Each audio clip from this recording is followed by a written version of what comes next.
si può, non si può. Buonasera, grazie per essere venuti a questo secondo incontro del ciclo Sinergie di incontri di musica e filosofia. Ringrazio l'Ateneo Veneto che ci ospita, ringrazio i nostri illustri relatori di oggi, la professoressa Sbarra, germanista di Ca' Foscari, la professoressa Dreon, docente di estetica del Dipartimento di Filosofia di Ca' Foscari, e il professor Calabretto, musicologo dell'Università di Udine e presidente del comitato scientifico della Fondazione Levi. Grazie anche ai nostri musicisti che ci allieteranno. Il tema di oggi è dedicato al rapporto di Liszt con l'Italia. Liszt ha amato fortemente il nostro paese e la nostra cultura, la nostra natura, e quindi sarà un'occasione per entrare un po' più approfonditamente nel suo mondo culturale vastissimo. Lascio subito la parola ai nostri relatori, buon ascolto. Buonasera a tutti, è con grande piacere ed è un onore per noi, penso, di interpretare il sentimento anche dei relatori di oggi, essere qui. Ringraziamo con calore Letizia Michelon che ci chiama sovente a disquisire di filosofia, di letteratura, di musica in questo bel contesto. Grazie a tutti voi di essere qui. Questa sera parliamo e ascoltiamo di viaggi, ed è insomma particolarmente significativo, penso, in questo momento, in queste circostanze in cui così difficile è diventato viaggiare, per cui forse c'è un anelito ancora più forte in questo senso. So che poi Stefania Sbarra ci parlerà di questo. È un piacere per me introdurre i due relatori di questa sera, Stefania Sbarra, che è una collega di Ca' Foscari, e il professor Roberto Calabretto, che è un musicologo dell'Università di Udine. Alcune parole per introdurre i due studiosi. Stefania Sbarra ha insegnato letteratura tedesca a partire dal 2000 all'Università di Ferrara e dal 2009 si trova qui a Venezia, all'Università Ca' Foscari, dove però aveva cominciato la sua carriera di studiosa con Giuliano Baioni. È una studiosa di età classico-romantica e di alcuni fenomeni del tardo Ottocento, del primo Novecento.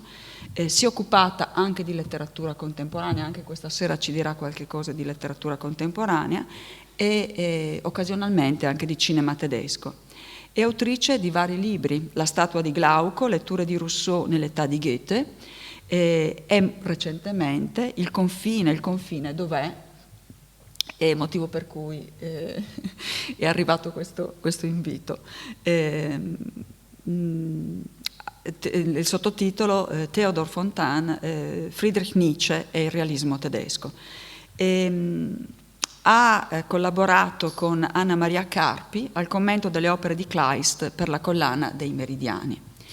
Roberto Calabretto li presento entrambi subito, in modo da dare poi la parola e non disturbare più con la mia presenza. Roberto Calabretto si è laureato anche lui a Venezia, e quindi anche lui ha dei trascorsi veneziani, con il compianto Giovanni Morelli, è attualmente professore di musicologia all'Università di Udine, ma collabora anche con l'Ateneo di Padova e, come diceva Letizia Michelon, è anche presidente del comitato scientifico della Levi.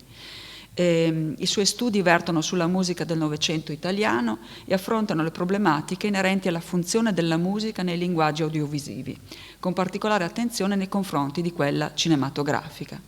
Ha pubblicato tante monografie, cito Schumann, tra i suoi argomenti Schumann, Alfredo Casella, Nino Rota, ha scritto anche su musica e poesia, con riferimento a Zanzotto, e di musica e cinema con riferimento a Pasolini, ad Antonioni, a Tarkovsky, a Visconti, ad Alain Resnais, e recentemente ha edito un volume, Lo schermo sonoro, la musica per film, che ha ottenuto particolare successo. Vi dico giusto due parole per spiegarvi come sarà organizzata questa serata. Innanzitutto parlerà Stefania Sbarra, che ci propone un intervento intitolato "Come sono felice di essere partito", uscire di casa da Goethe a Thomas Bernhard. Poi avremo un primo brano che ci introdurrà Roberto Calabretto. Dopo questo momento musicale che tutti attendiamo, ci sarà un secondo intervento del professor Calabretto e poi chiuderemo in bellezza con la musica. Grazie a tutti e io qui mi taccio.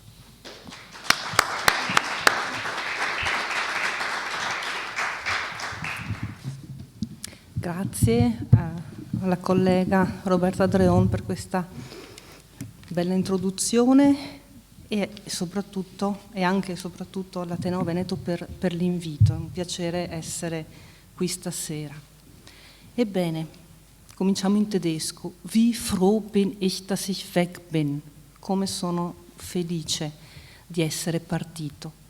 Così comincia il primo romanzo davvero moderno della letteratura tedesca, che esce nel 1774, il Werther di Goethe, e che ci mostra fin dalla prima riga un eroe in movimento, che ha lasciato la sua casa per recarsi altrove e che per il fatto di essere altrove è felice. In tedesco la felicità di questo incipit è restituita dal ritmo vivace di una sequenza monosillabica. Wie froh bin ich, dass ich weg bin. Sono tutti monosillabi. Si sente lo scatto alla partenza, all'inizio di un romanzo che ebbe un successo di pubblico straordinario, anche perché era scritto da un giovane che si rivolgeva a dei giovani e perché era reso in un linguaggio di straordinaria immediatezza, di ritmo. Divenne fenomeno di moda tra i giovani e anche i meno giovani pure il suo abbigliamento inconsueto, un frac giallo, un panciotto blu, gli stivali in pelle, i pantaloni gialli, che richiamavano l'abbigliamento, oggi diremmo sportivo, dei viaggiatori inglesi. Un abbigliamento da esterni, lontano, che porta lontano dalle stanze chiuse che avrebbero dominato invece la Germania Biedermeier dell'Ottocento, i suoi interni, talvolta asfittici. E ce ne sono molti di incipit nella letteratura di lingua tedesca che parlano della felicità del partire. Testi del canone letterario, la cui lettura oggi, come suggeriva anche Roberta Dreon, ci pare tanto più rinfrescante in quanto abbiamo alle spalle, e purtroppo non solo alle spalle, un tempo in cui uscire di casa non è più così ovvio. Ci siamo imposti di rimanere tra le nostre quattro mura, di limitare i nostri spostamenti per contenere la pandemia. E con questi occhi ci riavviciniamo a narrazioni in cui l'atto del partire è un momento di luminosa felicità che ora forse sappiamo assaporare più di prima come lettori. La partenza, il movimento, questa energia cinetica attraversano, come dicevo, tutta la letteratura tedesca e pure la musica romantica, che amano il soggetto del viandante. Il viandante che lascia la propria casa, che lascia anche la famiglia, talvolta, per misurare il mondo con i suoi passi e cercare così di ricostruire e magari anche di guarire il proprio io, che proprio perché capace di una somma felicità è anche capace di cadere nella più profonda malinconia. E allora ci possono venire in mente appunto i viandanti delle poesie di Goethe, dei romantici. Pensiamo alla vita di un perdigiorno di Eichendorff, pensiamo alla Winterreise di Schubert, pensiamo ai Lieder eines fahrenden Gesellen di Gustav Mahler, i canti di uno in cammino, come traduceva Quirino Principe, il titolo di questa raccolta. Ma soprattutto stasera volevo pensare ai romanzi del Goethe maturo, cui si ispira anche Liszt, agli anni dell'apprendistato di Wilhelm Meister, che escono alla fine del Settecento, nel 95-96, e successivamente agli anni del pellegrinaggio, i Wanderjahre, che escono in 2 versioni diverse, nel 21 e nel 29, 1821-1829. Il romanzo di formazione stesso, così specifico di questi decenni, ottocenteschi, tardo settecenteschi ed ottocenteschi, il romanzo di formazione stesso, il Bildungsroman, si nutre dell'energia cinetica del viaggiatore o del viandante, che incontrando persone e luoghi dell'alterità va incontro alla propria destinazione e dà forma alla propria personalità, superando nel rapporto io-mondo proprio quel soggettivismo radicale che aveva portato Werther, il giovane Werther, alla morte. Quel Werther che aveva rigettato con sarcasmo il suggerimento degli amici di intraprendere un viaggio e di votarsi all'attività per guarire quella malattia mortale. Ma mi piace ora soffermarmi un momento proprio sull'incipit di un romantico di Joseph von Eichendorff, quando scrive Dalla vita di un perdigiorno o di un buon a nulla.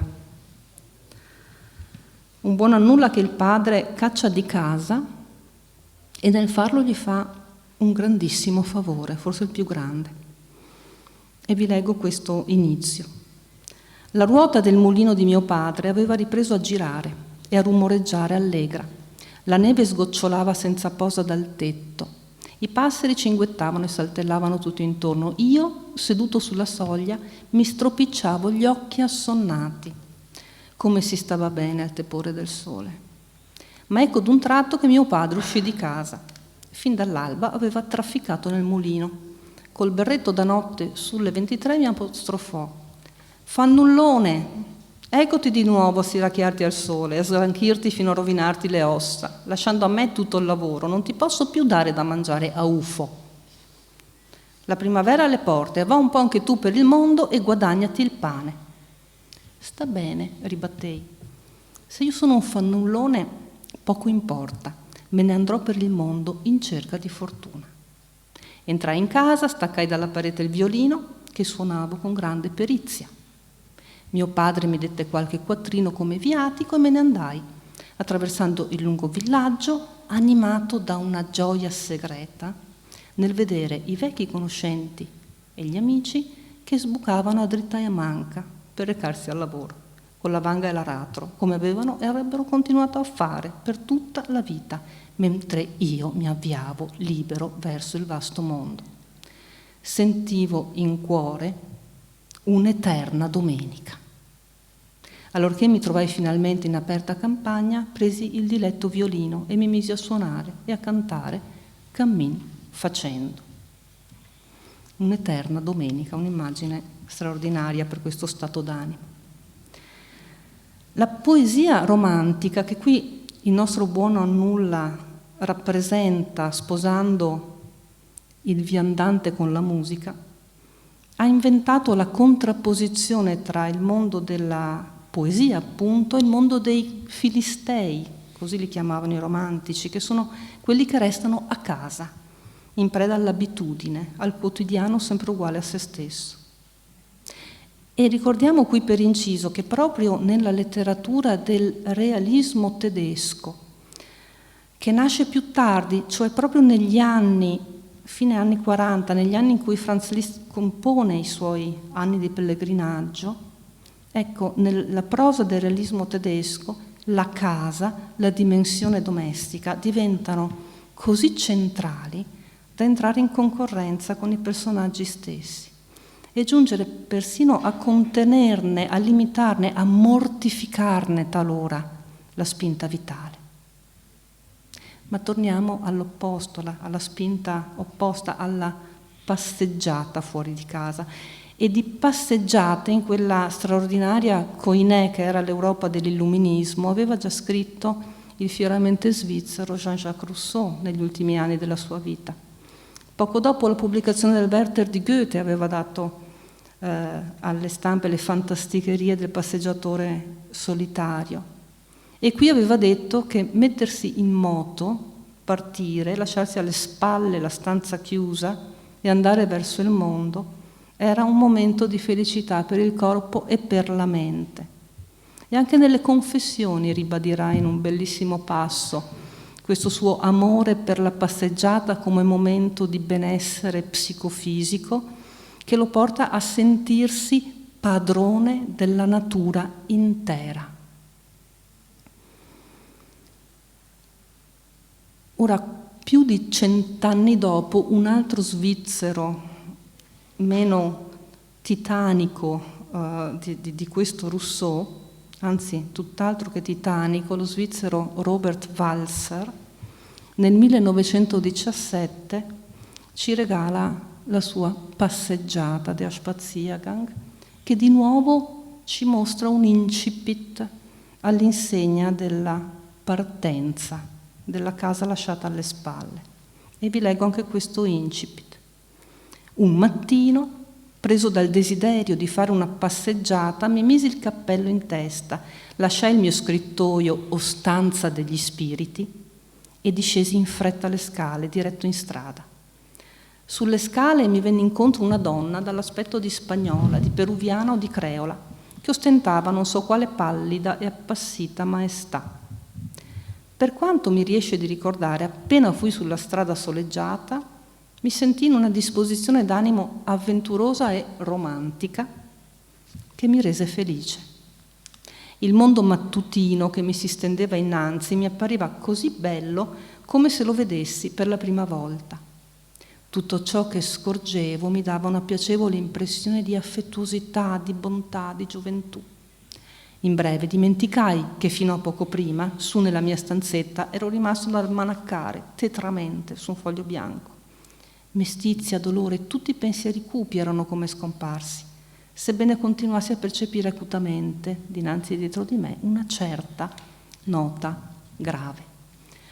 Anche qui, potremmo dire, la puntualità dell'attimo in cui si viene spinti fuori di casa e colti dalla voglia di fare una passeggiata per lasciare la stanza degli spiriti, anche qui una prospettiva di momentanea, subitanea felicità e leggerezza, in cui le difficoltà della vita sono, se non risolte, almeno sospese, con uno sguardo nuovo, inconsueto, sorpreso sulla vita.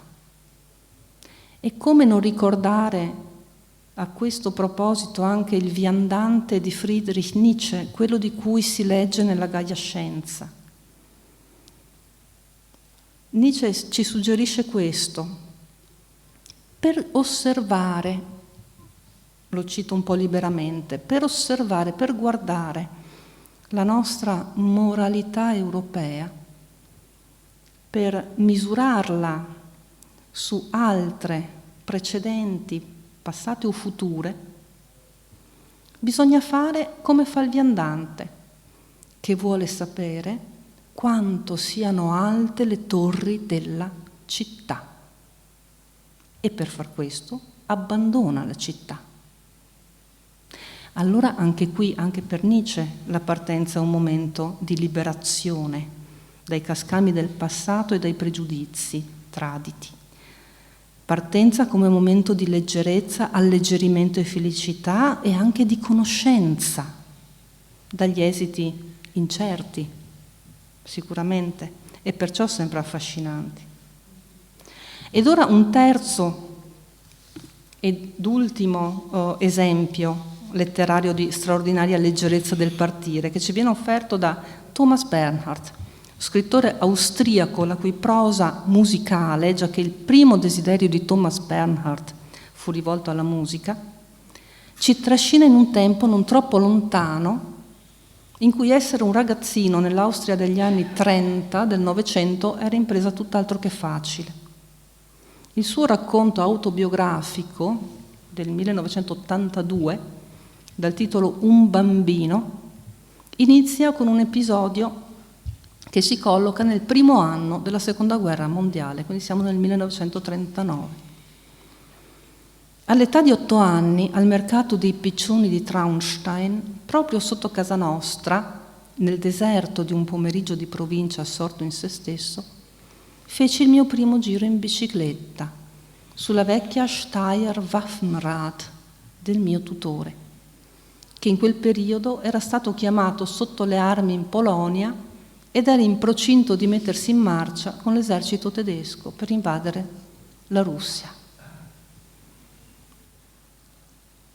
Avendo preso gusto a questa disciplina, per me completamente nuova, il mercato dei piccioni me lo lasciai ben presto alle spalle, pedalando lungo la Schaumburger Straße fino alla piazza principale della città, per prendere lì, dopo 2 o 3 giri intorno alla chiesa parrocchiale, la decisione temeraria, che in capo a qualche ora si sarebbe rivelata funesta, di andare a trovare in bicicletta, mezzo che ormai, come allora credevo, padroneggiavo alla perfezione, una mia zia di nome Fanny, che vicino a Salisburgo, a una distanza perciò di 36 chilometri, passava il suo tempo in un giardino pieno di fiori, da lei stessa curato, con tutto il suo amore piccolo, borghese. Ecco, come ci dice Bernard, l'impresa finirà in una catastrofe, con una catastrofe che ora non vi descrivo. Anzi sì, distruggerà la bicicletta, preziosissima bici militare dello zio nazista. E i sensi di colpa di questo bambino che sfascia la bici militare saranno enormi e saranno invece del tutto assenti negli adulti che aderiscono al nazismo. Voglio finire questo scorcio su Bernard con le parole cariche dell'ebbrezza che precedono quella catastrofe di cui non andiamo a leggere. E cito di nuovo: quando sui rettilinei chiudevo gli occhi per un istante, assaporavo pienamente la felicità del trionfatore. In cuor mio ero d'accordo con mio nonno, avevo fatto quel giorno la più grande scoperta della mia vita, avevo impresso una svolta alla mia esistenza, la svolta decisiva forse, quella dell'avanzamento meccanico su ruote. È dunque così che il ciclista incontra il mondo dall'alto. Ebbene, questo florilegio di incipit che ho voluto mettere insieme per voi stasera, questa antologia della partenza nel canone letterario di lingua tedesca, potrebbe suggerire che qui si tratti di uno dei tanti motivi della poesia e del romanzo europei. In realtà non si può parlare dell'energia cinetica che abbiamo visto qui declinata in diverse narrazioni come di un motivo tra gli altri. Non credo sia così. Potremmo pensare infatti che questo movimento descritto dai personaggi che abbiamo incontrato sia qualcosa di più, ovvero muovendo dal maestro della semiosfera, da Yuri Lotman, potremmo pensare che questa energia cinetica sia niente meno che la struttura stessa di qualsiasi narrazione, lo schema archetipico di qualsiasi narrazione. Vorrei infatti ricordare come Lotman nel 1972 definisce la struttura, la natura di un testo letterario, la sua struttura. Ci dice questo: un testo ha una struttura narrativa se nel mondo che vi è rappresentato ha luogo un evento. Questa è la condizione minima. Ma cos'è un evento? Un evento, a sua volta, ha luogo quando un'entità di norma antropomorfa, agendo attivamente o subendo passivamente, supera il confine tra 2 spazi semantici. Allora da Lotman in avanti la figura del superamento di un confine ha introdotto una categoria di lettura spaziale largamente declinata dal testo letterario e nella sua interpretazione, dove lo spazio rivela significati del testo non spaziali. Letto su questo sfondo, l'atto cinetico di colui che parte allora non è un motivo tra gli altri, bensì quello più vicino alla struttura della narrazione. È il gesto metaforico per eccellenza che presiede a tutte le narrazioni.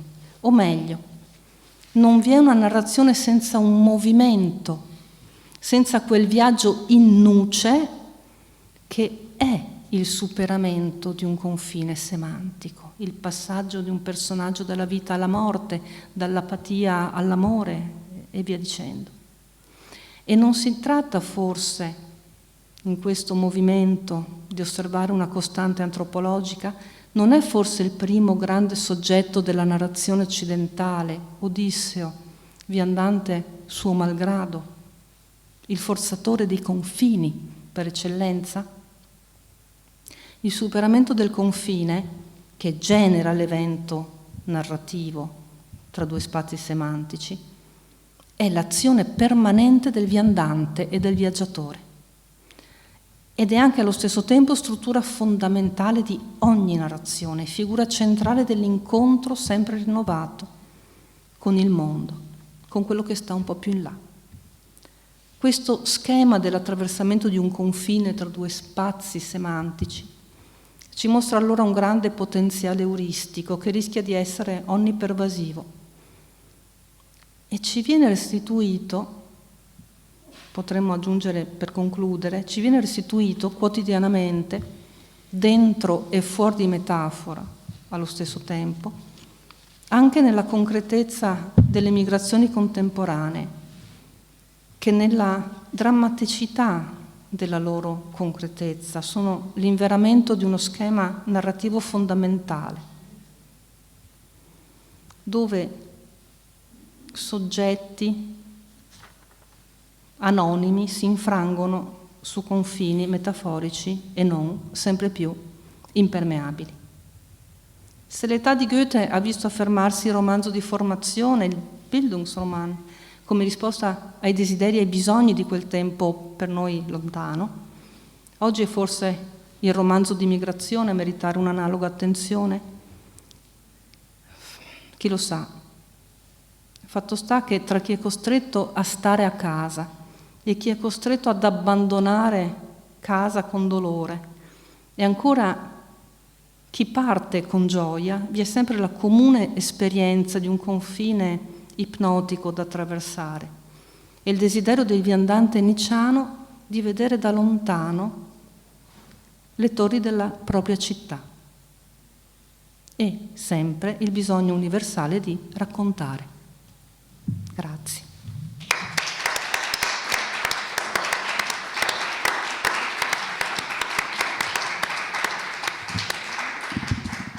Grazie a Stefania Sbarra per questa suggestiva carrellata sul viaggio, sul confine, sulla rottura dell'abitudine quotidiana che può essere cercata, ma può essere anche costretta, il migrante di cui hai parlato alla fine del tuo intervento. Ora il professor Calabretto dirà due parole per introdurre il primo brano dei nostri due strumentisti. Prego. Passiamo allora subito la parola alla musica e a Franz Liszt, che è il protagonista di questa nostra chiacchierata. Ci viene eseguito il brano Sposalizio, che è una rievocazione delle impressioni provate alla vista della celebre tela di Raffaello sulle nozze di Maria Giuseppe al Museo di Brera a Milano. E vedremo che Liszt costruisce una tessitura sonora molto dolce, quasi di intonazione religiosa, con un solenne anche cadenzare degli accordi che sfociano in una trasfigurazione quasi mistica, sembra quasi un antico canto chiesastico. È il primo brano del secondo quaderno degli Années de Pèlerinage, appunto, di Franz Liszt in Italia, da cui poi io partirò con da questo bellissimo esordio sonoro.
La parola ora a Roberto Calabretto che ci parlerà del viaggio in Italia di Franz Liszt.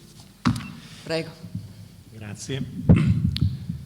Il viaggio in Italia di Franz Liszt si colloca senz'altro all'interno di una realtà molto articolata, molto complessa. Per tutti i compositori, in particolar modo tedeschi, nel corso dell'Ottocento, fare un viaggio in Italia era quasi una tappa obbligata della loro formazione, oppure, seguendo quanto ci diceva nel bellissimo intervento iniziale la professoressa Sbarra, era un naturale approdo della loro poetica. E si veniva quindi in Italia, Venezia in particolar modo, una patria quasi ideale, una città sottratta dallo spazio e dal tempo, e questo si manterrà anche lungo tutti i primi decenni del Novecento. Vi arriverà anche Gabriel Fauré, Reinaldo Hahn e tanti altri, intesa quindi come città atta a suscitare proprio la composizione, il luogo ideale. Allo stesso tempo è difficile, a mio avviso, come dire, stabilire dei punti fermi, dei comuni denominatori, nel senso che l'Italia e il viaggio, almeno questo è quello che penso io, per tutti costoro si rivela in una maniera molto differente. Nella relazione precedente, in particolar modo nella prima parte, pensavo spesso a Robert Schumann, lettore entusiasta di Goethe, come tutti i compositori della generazione romantica, che legge Goethe, legge i testi goetheani, è febbrilmente animato proprio da questa poesia che resta sconvolto dal paesaggio naturale italiano, ad esempio. Odia i filistei, sappiamo che anche nella sua attività di critico musicale vedeva nel filisteismo sinonimo di corruzione, sinonimo della cattiva musica, sinonimo appunto di sedentarietà, come era stato appunto detto prima. E quindi l'Italia in Schumann diventa una sorta di patria idealizzata, un luogo mitico. Non è così per Felix Mendelssohn, ad esempio, compositore amatissimo da Schumann, che viene in Italia con un atteggiamento ben diverso. Dice bene un biografo di Mendelssohn che questo giovanissimo e geniale compositore viene in Italia quasi per fare un viaggio di istruzione, un Kavalierstour, come si diceva allora in Germania, che porta Mendelssohn a fruire l'Italia come fosse un'opera d'arte, attentissimo nei confronti di tutte le espressioni culturali. Mendelssohn, quando arriva a Venezia, ad esempio, ho ritagliato anche delle situazioni che possano essere gradite appunto in questo contesto, scrive alla sorella Fanny, dice, passando ai frari, che la sua contemplazione di quelle bellezze artistiche viene letteralmente disturbata quando un tale si mise a strimpellare all'organo e bestemmiando, se dobbiamo dare adito, insomma, a questa. Però rimase fortemente sconvolto da questa esecuzione. E non solo, dovette anche ascoltare durante la celebrazione liturgica un miserabile finale d'atto d'opera. Si faceva così durante l'Ottocento, per quanto possa sembrare strano. Prima che arrivassero i grandi padri ceciliani per ripristinare le corrette dimensioni della liturgia, appunto musicale, si utilizzavano i brani d'opera durante la celebrazione liturgica. Per Mendelssohn, fortemente imbevuto di religione, educato ai valori della confessione protestante, questo era scandaloso. E inveisce, dice, ho ascoltato Rossini durante una celebrazione liturgica, ma è mai possibile? Come si fa? Così come quando poi arriva a Roma e incomincia a sentire dei cori, dice che la pratica vocale del canto fermo è molto noiosa. Qui sbaglia lui, ovviamente, dice, ma è possibile, dice, che nelle parole della Bibbia non ci sia qualcosa di più di questa meccanica monotonia? Tutto è fresco, è vero, vi è espresso anche bene con naturalezza, perché deve essere messo in musica come fosse un'arida formula? Conosceva poco la pratica del gregoriano, probabilmente a Roma, anzi sicuramente si eseguiva anche molto male il gregoriano, prima delle grandi riforme ovviamente del Novecento. Però vi do queste citazioni perché è questo lo sguardo molto disincantato di un grandissimo intellettuale, oltre che musicista, che viene in Italia, osserva, scruta, giudica e, parlando soprattutto con la sorella, sua grande confidente, rivela appunto queste cose. Ben diverso anche il caso di Richard Wagner, che in Italia viene a tappe periodiche nell'arco di più di un trentennio, affascinato anche egli dalla bellezza paesaggistica italiana. Poco dopo il tramonto, scrive in Mein Leben, mi si offrì la visione delle isole Borromee, emergono incantevoli dal lago Maggiore, e non potei dormire pensando alla gioia che avrei provato l'indomani. La verità di quelle isole mi entusiasmò al punto che non riuscivo a capacitarmi di come fossi giunto a un tale incanto e di cosa ora ne dovessi fare. Il suo viaggio procede per Torino, arriva a Genova alla volta di La Spezia e addirittura sentite cosa scrive in un pomeriggio. Il rumore della corrente, sempre affascinato da queste immagini acquatiche, mi si configurò ben presto come un suono, un accordo di mi bemolle maggiore. No, è bellissima questa immagine, no? La natura evoca, ma non tanto delle impressioni, un po' come abbiamo ascoltato adesso, no? Che nascono dalla contemplazione.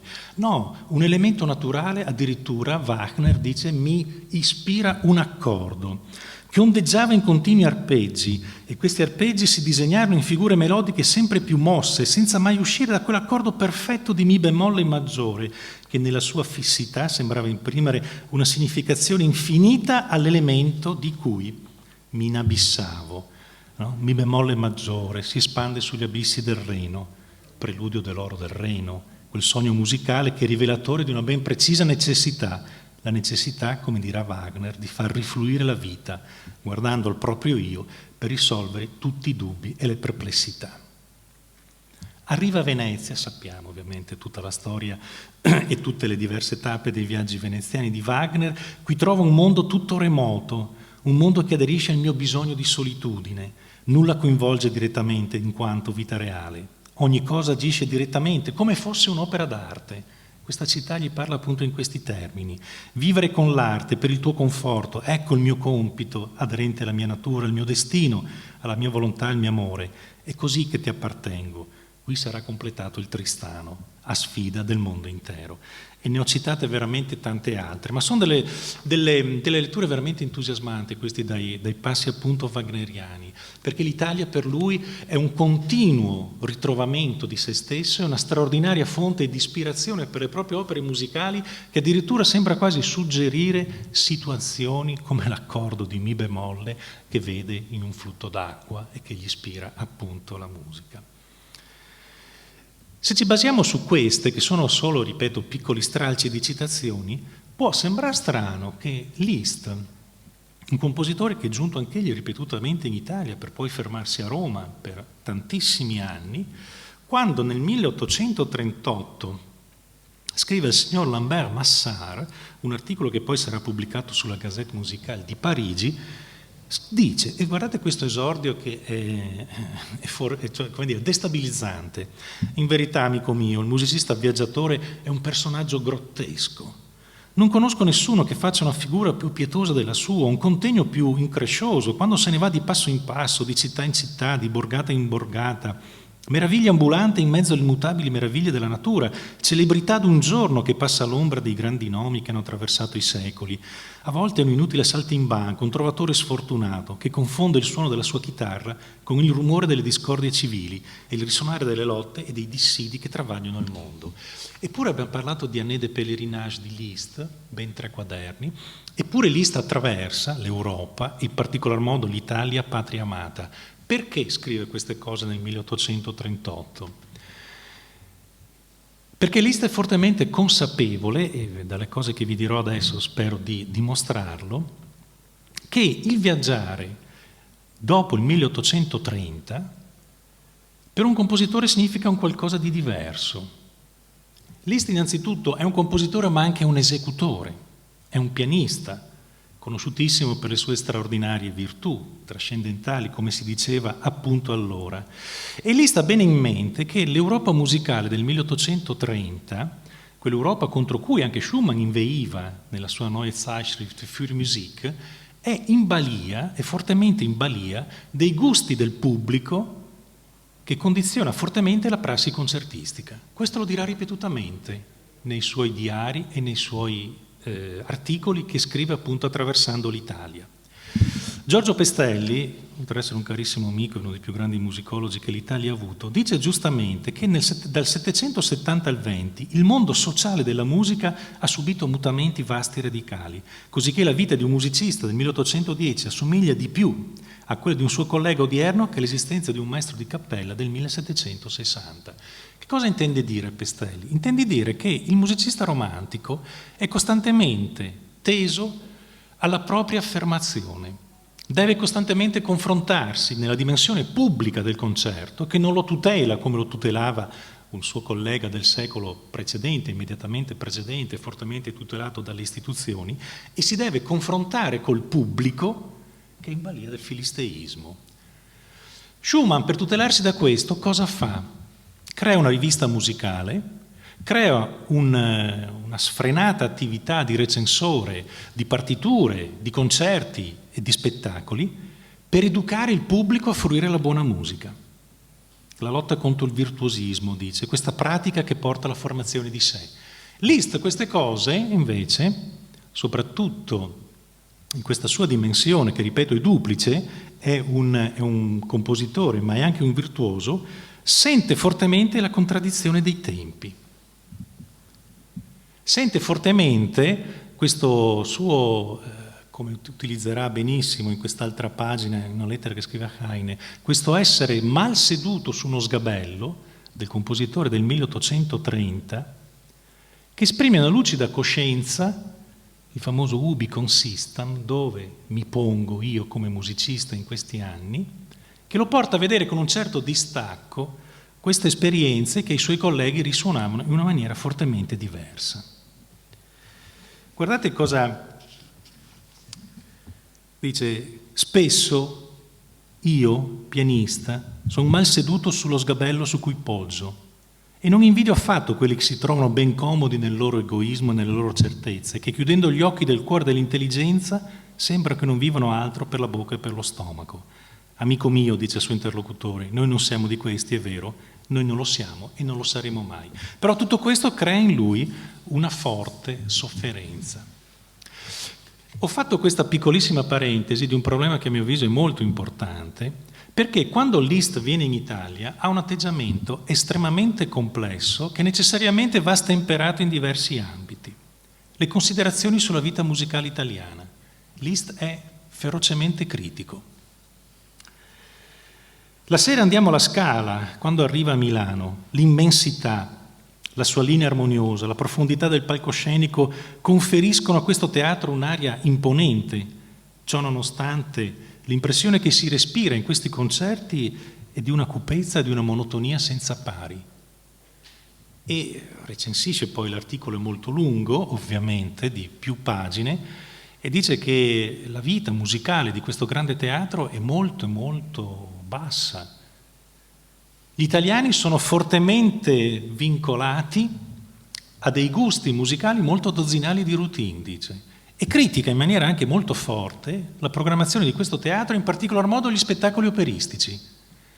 E questo fa anche pandan a Schumann, che critica gli italiani che sono costantemente attaccati alla musica d'opera e non hanno una loro tradizione strumentale, il grande tema insomma dell'Ottocento italiano. Assiste alla rappresentazione del Marin Faliero e dice che la musica in Italia ormai assiste ad una decadenza musicale assoluta. L'orchestra e i cantanti sono slegati tra loro, non ricevono alcun stimolo dal pubblico, che chiacchiera o dorme.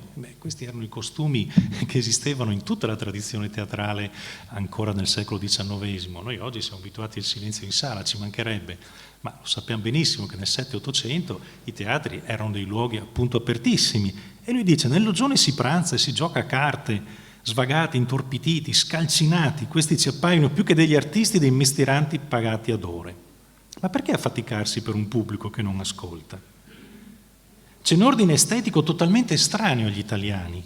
La profondità del pensiero, la nuda verità, vogliono nella musica belle ampie pianure come quelle lombarde, prati smaltati e ridenti sotto il sole, non amano i monti impervi, né gli abissi, il canto dell'allodola, non il grido dell'aquila. E qui ancora Schumann, che paragona i tedeschi appunto a delle aquile e la musica italiana se non al canto degli allodoli, al canto degli uccelli che svolazzano a destra e a sinistra. Beethoven, Weber, anche Mozart, sono loro noti? Di nome. Rossini, il grande maestro, la cui lira possedeva tutte le corde, ha fatto vibrare per loro soltanto quella della melodia. Sono dei bambini viziati, li ha fatti divertire come essi desideravano.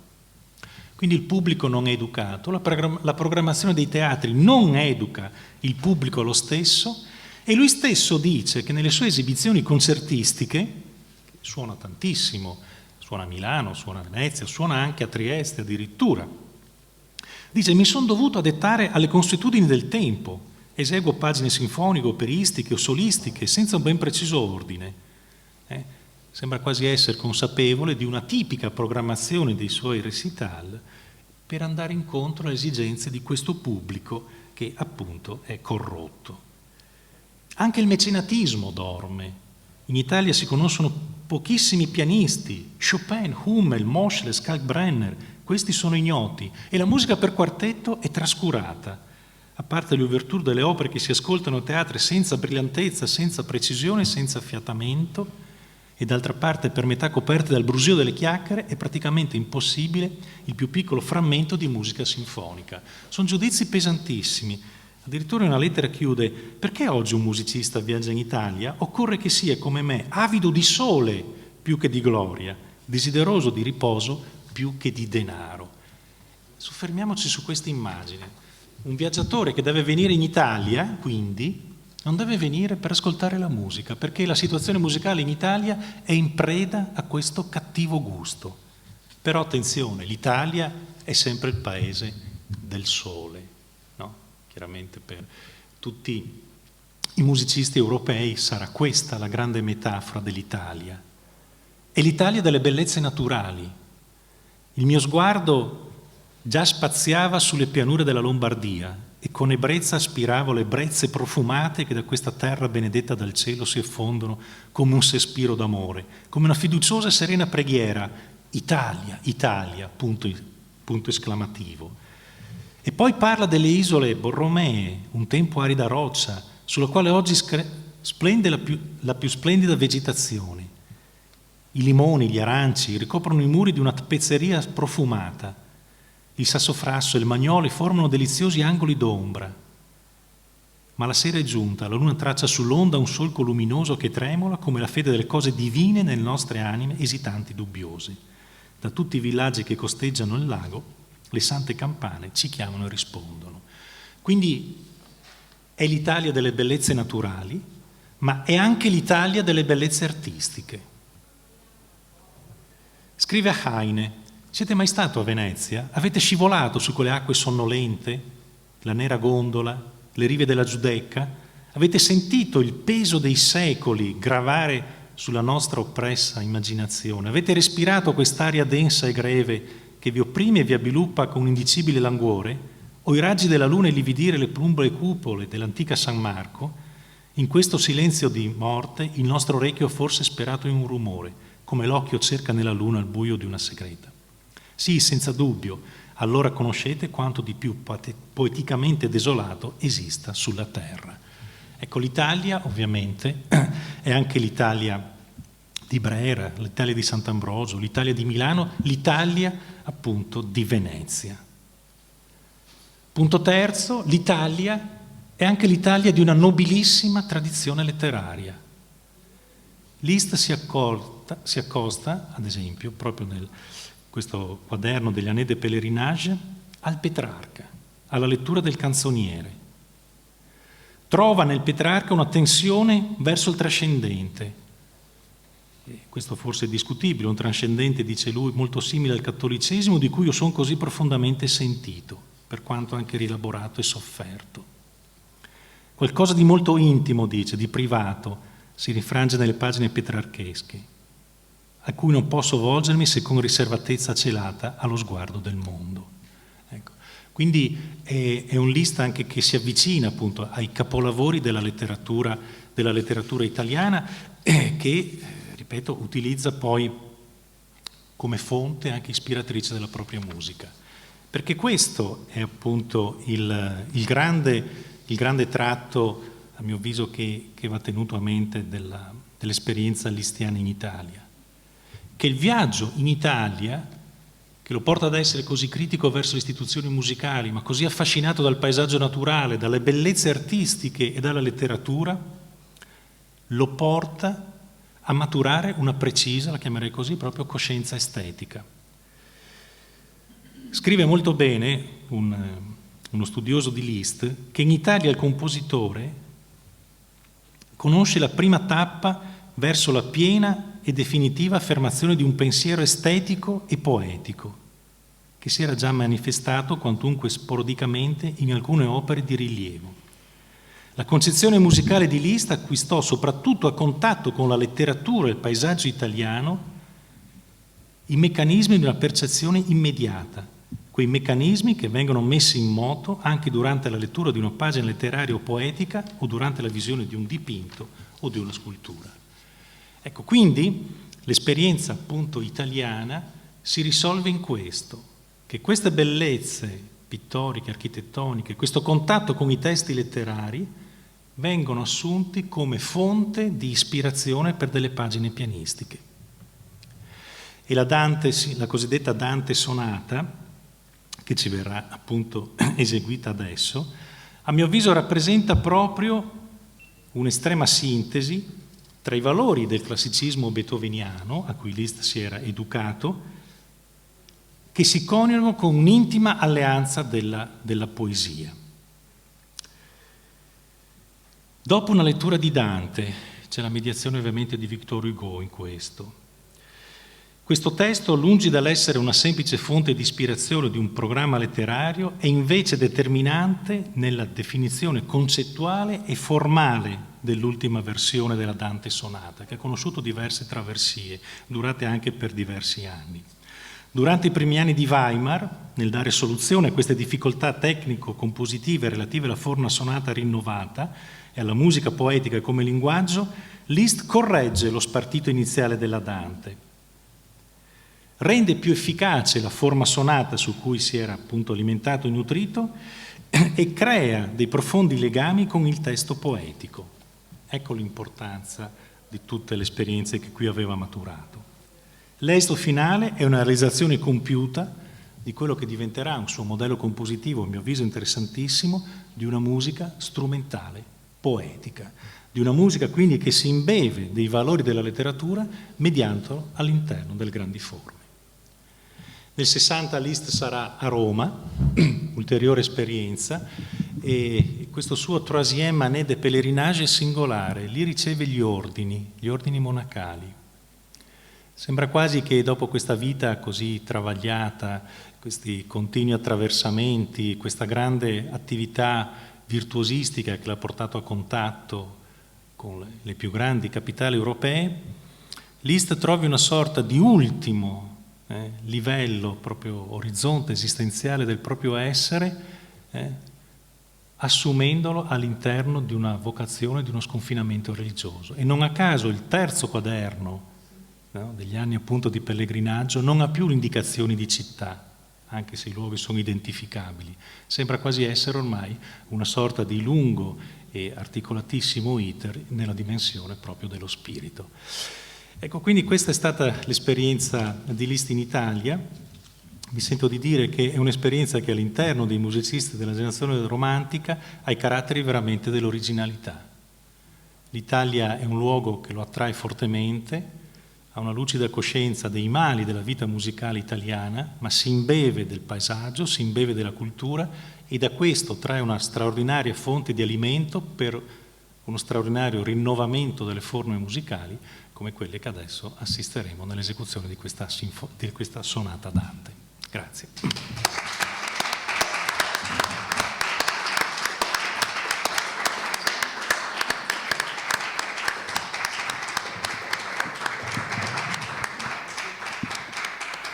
Grazie molte a Roberto Calabretto per questo ritratto di Liszt viaggiatore in Italia, direi precorritore dell'intellettuale novecentesco, un musicista senza qualità, la cui critica del filisteismo non è meno graffiante delle note di Bernard, di cui ci parlava prima Stefania Sbarra.